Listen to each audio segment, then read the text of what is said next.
Bienvenue dans l'essentiel du dessous des cartes. Aujourd'hui, on allume 4 points sur notre planisphère.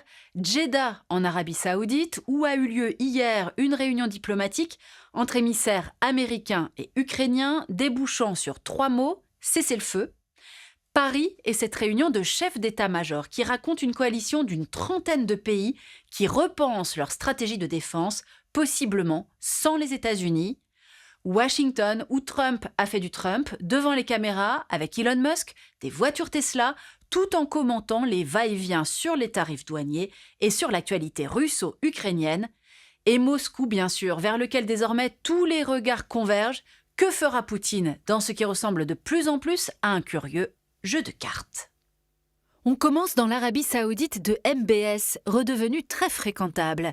Voici Jeddah, porte des lieux saints de Médine et de la Mecque. La ville dispose pour cela d'un port et d'un aéroport international. Hier, ce ne sont pas des pèlerins que l'on y a vus, mais des émissaires ukrainiens et américains. Pas Zelensky, mais le chef du bureau présidentiel ukrainien, Andriy Yermak, et le ministre des Affaires étrangères ukrainien, Andriy Sybiha. Pas Trump, mais son conseiller à la sécurité nationale, Mike Waltz, et Marco Rubio, le chef de la diplomatie américaine. Résultat, une déclaration commune de Washington et de Kiev comprenant un cessez-le-feu de 30 jours avec la Russie, une levée par les États-Unis de la suspension du partage de renseignements avec l'Ukraine, soulagement pour les Ukrainiens, une reprise de l'assistance sécuritaire américaine, sans précision s'il s'agit juste de reprendre la livraison de matériel militaire prévu par l'administration Biden ou un engagement américain de plus long terme. L'accord indique également l'échange de prisonniers de guerre, la libération de détenus civils et le retour des enfants ukrainiens transférés de force. Sans oublier un accord entre Kiev et Washington pour développer les ressources minérales de l'Ukraine.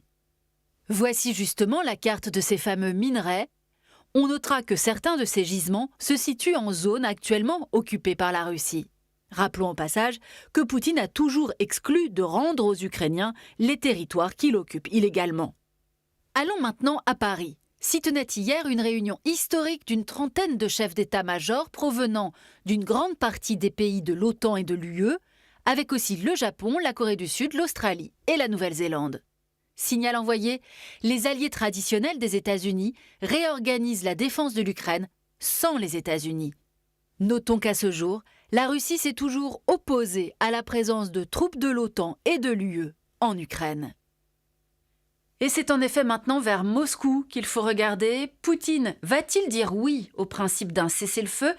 Il l'a déjà fait par le passé, avec la Géorgie, mais en continuant d'occuper des territoires géorgiens, l'Ossétie du Sud et l'Abkhazie. Avec l'Ukraine, mais en annexant la Crimée et en occupant une partie du Donbass. En clair, cessez-le-feu n'a jamais été synonyme pour Poutine de faire la paix, ni de lâcher du terrain.